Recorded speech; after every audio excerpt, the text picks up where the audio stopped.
아이고, 안녕하세요. 박영춘입니다. 잠깐만요. 마이크 좀 설치하고요. 오랜만에 강의를 하는 것 같아요. 한 3일 됐나? 그런데, 잠깐만요. 이번 제목은 좀 재밌는 거 한번 해볼게요. 어, 여기, 이게 도로가 있어요. 이렇게요. 도로가 있는데, 거기다가 쇠말뚝을 박아가지고 출입을 못하게 해요. 이렇게요. 쇠말뚝을 박아가지고 출입 금지라고 그렇게 지금 하고 있는 것들이 뉴스에서 많이 보죠. 근데 이게 과연 이렇게 됐을 경우 어떻게 해결해야 될 것인가? 우리가 한번 짚어보도록 할게요. 우리가 이제 도로를 전문으로 낙찰받는 분들 많죠. 근데 저는 항상 도로는 낙찰받지 말라고 하죠. 미불용지 또는 수용 예정지 그런 게 아니면 절대 도로는 받지 마십사. 괜히 마음고생만 직살나게 할 수 있어요. 그 조금 돈 더 벌려다가 남 눈에서 피눈물을 하게 하면 자기도 피눈물을 흘립니다. 어쨌든 뭐 그렇게 한번 강의를 해보고요. 제가 강의 교재를 판매하고 있어요. 근데 이제 1월달하고 12월달까지는 좀 할인해서 55만원이었는데 이제 48만원 조금 내렸습니다. 1월하고 12월만 이렇게 하겠습니다. 그래서 제가 강의하고 있는 유튜브 교재 그대로 원본 파일이니까요. 필요하신 분은 보시고, 자, 한번 볼게요. 제 교재를 먼저 보면서 말씀드릴게요. 요거는 이제 요런 경우 지금 몇 강이지? 잠깐만요. 이게 몇 강인지 모르겠네.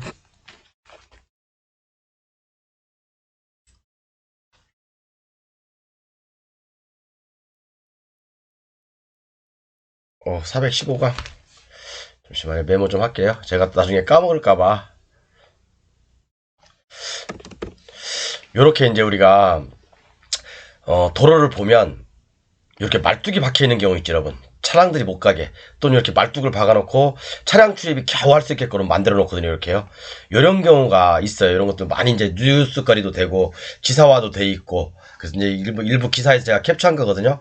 근데 이런 경우 우리가 이제 어떻게 할 것인가, 또는 국가에서 이런 경우 어떻게 판단하고 있는지, 또는 법제처 유권 해석이라든가 아니면 지리외신 그런 걸 통해서 한번 이런 문제들을 생각해 볼게요. 자, 우리가 도로는 뭐죠, 여러분? 도로는 건축법에서 얘기하는 도로죠. 너비 4m 이상의 도로에, 그죠? 너비 4m 이상 도로에 내 건축물이 이렇게 있다면, 이게 너비가 4m 이상 돼야 되죠. 그리고 내 건축물이 토지가 2m 이상 접해야 되죠. 2m 이상 접해야 된다. 이게 바로 건축법에서 얘기하는 도로의 정의죠. 그렇지만 비도시 면지역, 비도시 지역에서는 하물며 이런 접도 의무까지도 적용이 안 되는 거죠. 그래서 비도시 면지역은 현황도로 2m 또는 3m만 되어도 대부분 건축허가가 많이 납니다. 건축허가가 많이 나는 경우가 있죠. 왜냐하면 비도시 면지역은 이런 건축법 도로 규정이 접도 의무 뭐 어떤 44조부터 47조까지 적용이 안 되거든요. 적용이 안 되기 때문에 이런 하물며 이런 접도 의무, 도시지역에서 말하는 접도 의무까지도 없어요. 내 도로가 설령 2m 이상 접하지 않아도 돼요. 그냥 허가권자가 이거 뭐 도로 이 건물로 출입하는데 지장이 없다고 판단되면 그냥 허가해줍니다. 물론 이 진입로 소유자가 타인이라고 한다면 사용승낙을 받아오라고 하겠죠. 그죠? 뭐 타인의 소유인데 아무렇게나 쓸 수는 없지만, 그렇지만 이 진입로가 만약에 뭐 광장이라든가 공원이라든가 그런 걸로 쓰여 있는 상태에서 출입이 지장이 없다고 허가권자가 판단하면 내 땅이 도로하고 접하지 않아도 허가가 된다는 얘기죠. 그죠? 이것이 바로 비도시 면지역의 어떤 가장 큰 힘일 수 있죠. 그렇지만 비도시 면지역에 이런 경우가 많아요. 이런 경우 쇠발뚝을 박아버려요. 출입하지 말라고. 자, 그럼 예를 들어서 한번 설명해 볼게요. 자, 이게 이제 이 연두색이 A 소유 토지예요. 이것도 A 소유 토지고, 그죠? 그런데 B 토지가 있고 C 토지가 있어. 그죠? 그럼 여기서 이제 우리가 이런 데다 이제 말뚝을 박아버리도록 이렇게 해요. 뭐 출입 못하게. 물론 말뚝을 박게 되면 이게 법정도로라고 한다면, 그러니까 건축법상 도로라고 한다면 일반교통 방해죄로 처벌받을 수 있어요. 그래서 한번 이런 경우 한번 짚어볼게요. 첫 번째, 현황도로를 통해서 건축법상 도로로 볼 수 있나? 이 현황도로가 건축법상 도로로 볼 수 있나? 그 문제를 한번 짚어보고요. 그 다음에 이 현황도로를 통한 건축허가 가능할까?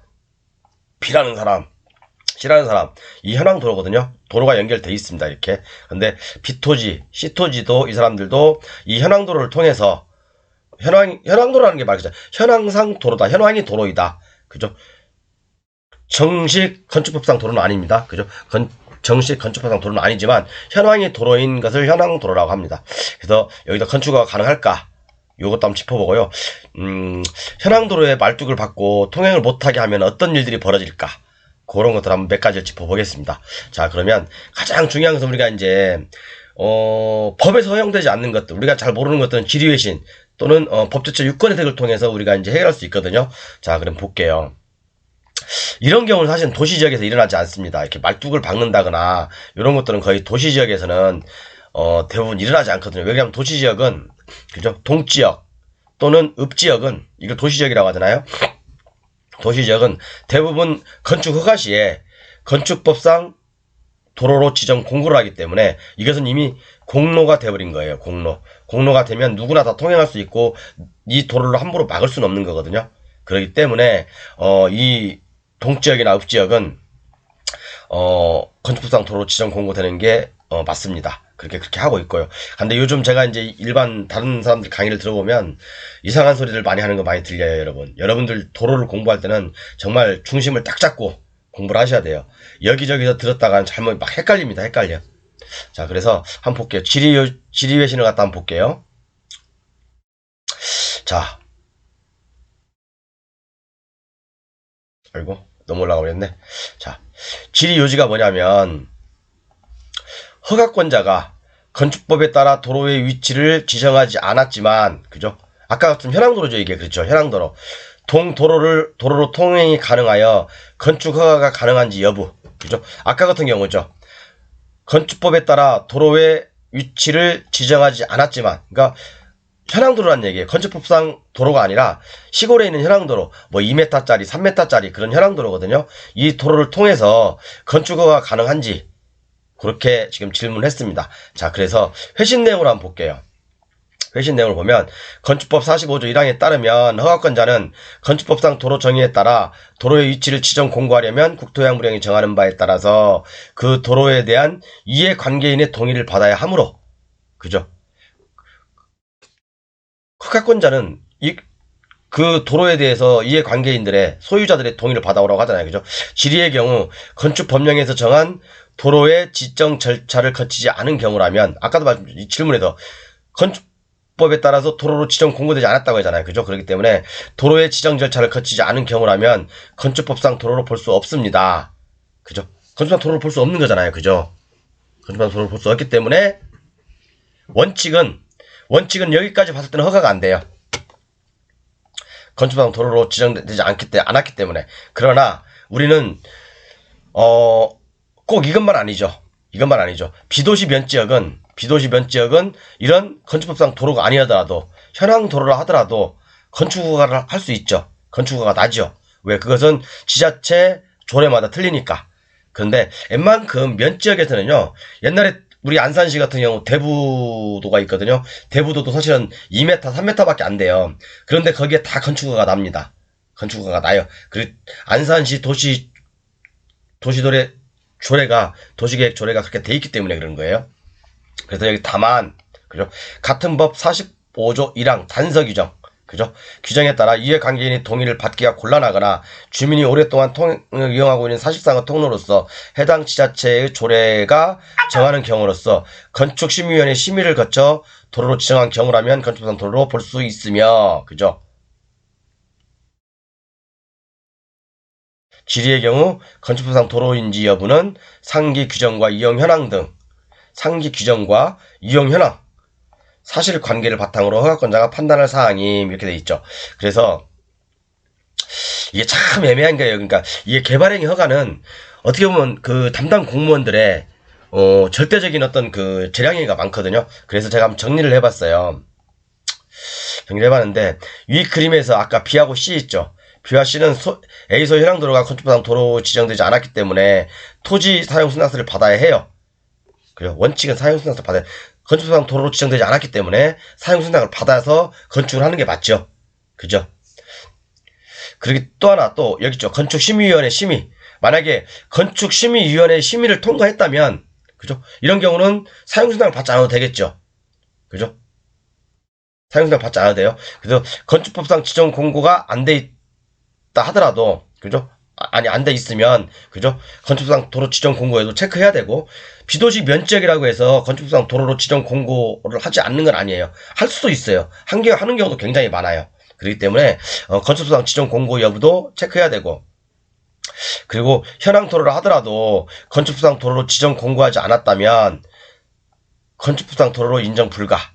그죠? 건축법상 도로는 아니죠. 그죠? 이런 경우는 오로지 지자체 조례에 따라서 또는 담당 부서의 어떤 그 해석에 따라서 될 수도 있고 안 될 수도 있다. 그죠? 그래서 아까 같은 경우 이제 그 현황도로 안에 말뚝을 박아버렸잖아요. 이렇게요. 말뚝을 박아버렸으면 공무원은 이런 경우는 이렇게 이제 질의회신 했을 때 답을 주잖아. 공무원한테. 이것은 국가기관과 국가기관이 서로 질의회신한 거예요. 예를 들어서 뭐 전라북도가 국토해양부에, 그죠? 이렇게 질의회신했는데 국토해양부에서 전라북도에 회신을 한 거죠. 그죠? 그래서 공무원은 해결하지 못하고 상호 협의를 하든지 민사상 결과를 가져오든지 해서 공무원이 이제 합의를 도출하게 되죠. 그러니까 이런 경우가 굉장히 어려워요. 비도시 면적에서 말뚝을 박아버리고 출입을 못하게 한다? 그럼 사람 짜증나는 거죠. 그죠? 왜? 건축법상 도로로 지정 공고할 의무가 없기 때문에 국가에서는 건축법상 도로 지정을 안 하는 거예요. 자, 그럼 두 번째 질의회신 한번 볼게요. 이건 이제 경상남도에서 국토부에 질의한 내용이에요. 그죠? 경상남도에서 국토부에 질의한 내용인데, 질의 요지가 뭐냐면, 현황 도로를 건축법상 도로로 볼 수 있는지, 아까하고 똑같은 내용이죠? 위하고 똑같은 내용이에요. 질의의 경우 건축법령에서 정한 도로 지정 절차를 거치지 않은 경우라면, 건축법에 따른 건축법상 도로로 볼 수 없음. 그죠? 아까하고 똑같은 내용입니다. 그렇기 때문에, 건축법상 도로로 지정되지 않았다 하더라도, 건축 또는 개발행 허가가 안 되는 건 아니에요. 그죠? 그래서 우리가 비도시 면적, 특히 화성시 같은 경우는요, 비도시 면적에 개발행위 허가 내용을 잘 봐야 돼요. 그죠? 개발행위 허가 내용에, 예를 들어 도로가 이렇게 있어. 그리고 이 사람이 여기다 건축을 했어. 그런데 여기는 이제 토지는 A 소유고, 요건 B 소유야. 그러면 이 A가 B한테 토지 사용 승낙을 해줄 때, 그러니까 토지 사용 승낙 내용에 이 도로는 B에게만 허가한다. B만이 통행할 수 있고, B가 타인이 불특정 다수는 사용 불가하다 라고 사용 승낙을 내줬다고 한다면 이 B밖에 사용하는 거예요. 근데 옆에 사람들은 건축허가를 못 내는 거죠. 이 사람들 다시 또 동의를 받아야 되는 거죠. 그죠? 그래서 만약에 이 사람들이 사용했을 때 이 A가 여기다 말뚝을 박아버린다. 못 들어가게. 그래도 이 사람은 자기 사유지니까 말뚝을 박을 수 있는 거죠. 근데 이것은 건축법에서 해결할 수 있는 건 아니잖아요. 민법으로 가야죠. 민법으로. 그죠? 그런데 요즘 제가 도로에 대해서 많이 강의를 했지만 요즘의 어떤 추세는 한 10년 전부터는 공무원들이 바보는 아니지 않습니까? 이런 분쟁거리가 많으니까 개발행 허가 내용에 또는 토지 사용 승낙에 배타적인 사용 수익권을 포기하게 만들어요. 그러면 허가를 안 내줍니다. 이런 내용이 없으면은. 그러니까 10년 전에는 대부분 이런 것들이 있던 것들은 대부분 10년 전, 15년 전 일이에요. 그죠? 그리고 만약에 이게 도시적으로 편입됐다고 했을 때 대부분 건축상 지정 도로로 지정 공고되기 때문에 지금은 별 문제가 없어요. 그럼 세 번째 한번 질의해서 볼게요. 세 번째, 이것은 국가권익위원회에서 국토해양부에 질의한 거예요. 그러니까 국가권익위원회도 이제 많이 이런 질문이 오나 봐요. 그죠? 그래서 이제 질의 요지가 뭐냐면 건축허가 또는 신고 시에 허가권자가 위치를 지정 공고한 도로에 말뚝을 설치하여 타인의 이용을 제한하고 있는 경우 허가권자가 시정 조치를 할 수 있는지 여부. 그죠? 요것은 아까하고 내용이 다르죠. 아까는 첫 번째는 현황도로였는데 요것은 건축법상 도로잖아요. 그죠? 건축허가 또는 신고 시에 허가권자가 위치를 지정 공고한 도로예요. 그죠? 허가권자가 위치를 지정 공고한 그냥 건축법상 도로죠. 그죠? 건축법상 도로는 뭐죠? 우리가 생각할 때 누구나 사용할 수 있다.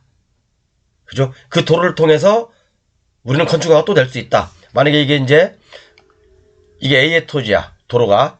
근데 이게 B가 허가를 냈어. 근데 이걸 건축법상 지정 도로로 지정 공고했어요. 그럼 내가 여기 이 땅의 소유자들은 이미 건축법상 도로 지정 공고됐기 때문에 이 사람의 사용수당을 안 받아도 여기다 건축허가를 넣을 수가 있는 거죠. 그죠? 원칙은 그렇습니다.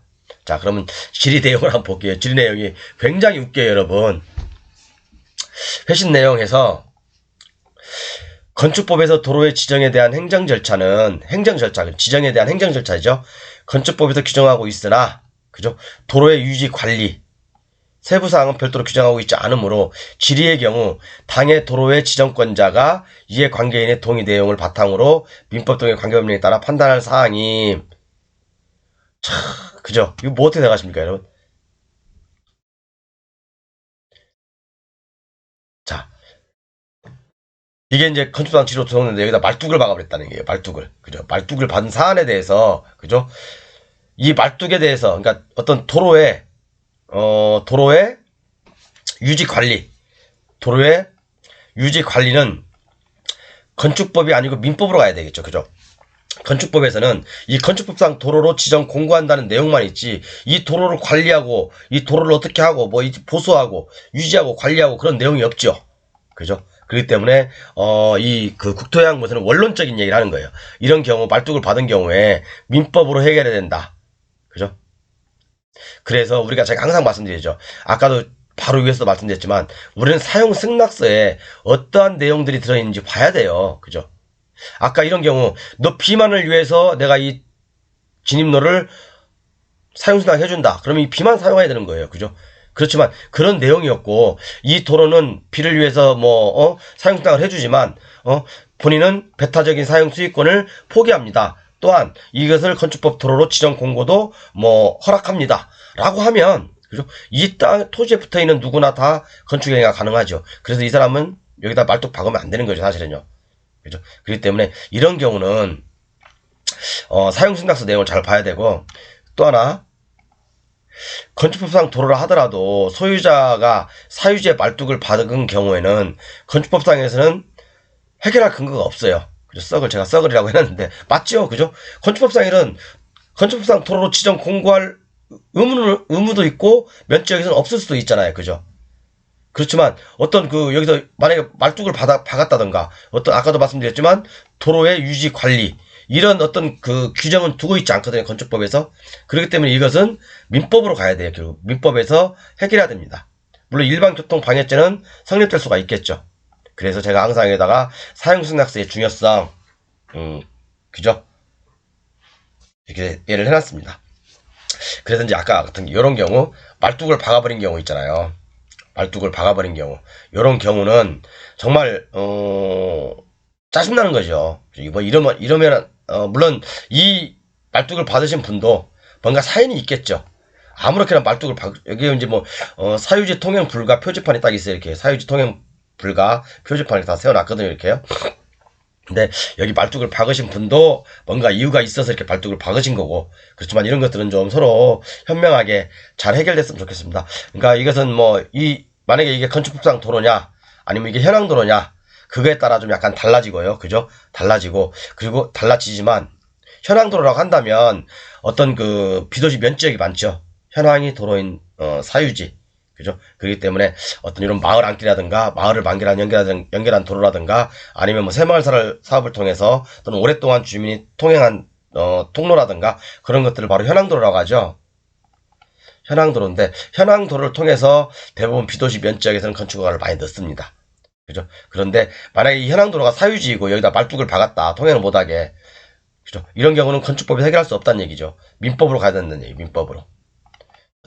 지료 청구라든가, 그죠? 그런 것들. 그리고 만약에 이게 건축법상 도로로 지정 공고됐다 하더라도, 건축법상 도로로 지정 공고되면, 여기 도로에 붙어 있는 필지 사람들은 이 도로 소유자의 사용당 받을 필요가 없죠. 그죠? 다만, 그런데 이게 사유지라는 이유로 이 도로 소유자가 여기다 말뚝을 박았어. 그럼 이것도 역시 건축법에서는 규제할 내용이 없다. 그죠? 민법으로 가야 된다. 민법이나 형법으로 가야 되겠죠? 그죠? 이렇게 이해하시면 될 것 같습니다. 그렇기 때문에 요즘은 아까도 말씀드렸지만 대부분 배타적인 사용 수익권을 포기하게 만듭니다. 그리고 건축상 도로는요, 배타적인 사용 수익권이 대부분 포기된 걸로 봐요. 대법원 판례도 있고, 제가 강의 수차례 했죠, 여러분. 그죠? 강의 수차례 했습니다. 그죠?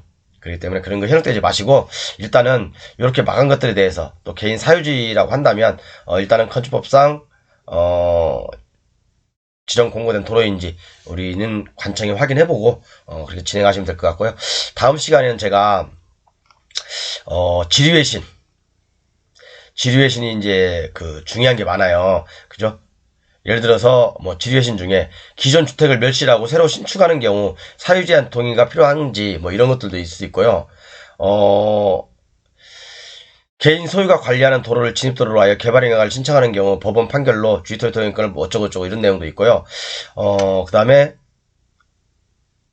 개발행위 허가를 받은 후에 경매로 우리가 이제 그런 경우가 있죠. 참 이게 전 사람들이 웃겨요. 이건 다음 시간에 할게요. 왜 그러냐면 그래서 이제 여기 개발행위가 부지가 있어. 이렇게 개발행위 부지가 있죠. 이거 여러분 아주 싱싱하고 따끈따끈한 거예요. 사람들 개발행위 허가권을 사와야 된다고 하죠. 개발행위 허가권 사와야 된다고 하죠. 제가 말씀드리죠. 항상 그런 개하수들이라고 해요. 개하수들. 제가 진짜 개하수들. 개발행위 허가도요. 예를 들어서 A라는 토지가 있어. 이 강의는 제가 다음 시간에 하겠습니다. 제 대략을 설명해 드리는 거예요. 내용이 기니까. 자, A라는 토지가 있습니다. A라는 토지가 있고, A라는 토지가 있어요. 그런데 여기에 뭐 절도, 성토 아니면 건축물을 지으려면 개발 행위 허가를 받아야 되겠죠. 그죠? 그러면 개발행위 허가는 이 A라는 사람이 받을 수도 있고, 그죠? 아니면 건축업자라는 새로운 사람, B라는 사람이 받을 수 있어요, 여러분. 그죠? 근데 이런 경우 경매가 넘어왔을 때하고 이런 경우 경매가 넘어왔을 때하고는 100% 차이, 천지 차이입니다. 천지 차이라고요. 제가 왜 개발행위 허가권을 사와야 된다, 협의를 받아야 된다, 이런 사람들을 왜 제가 개하수라고 하는지 아시죠? 제가 다음 시간에 설명해 드릴게요. 완전 그런 사람들은요, 이런 지리외신, 법제처의 유권 해석, 아니면, 그 국토해양부에, 문서번호가 있거든요. 그걸 모르고 몇 가지 경우가 있어요. 근데 이게 건축물이 있는 경우도 있을 수 있고, A라는 건축물이 있는 경우도 있을 수 있고, 건축물이 없는 경우도 있을 수 있어요. 그죠? 건축물이 없는 경우는 이거, 건축물이 있는 경우는 이거. 겠지요? 그죠? 다시 한번 말씀드리지만 여러분, 개발행위 허가권 사와야 된다?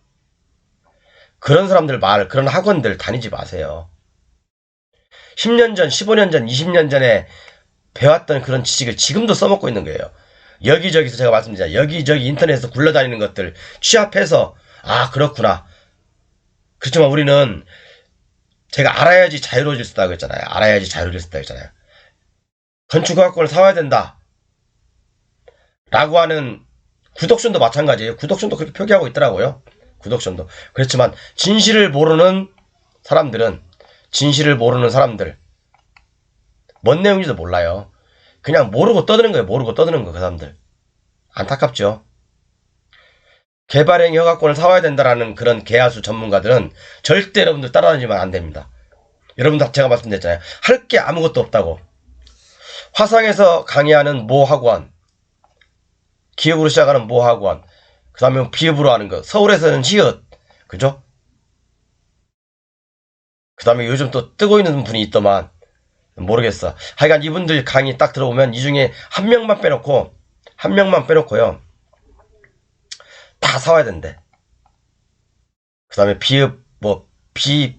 비읍으로 시작하는, 뭐, 땡땡.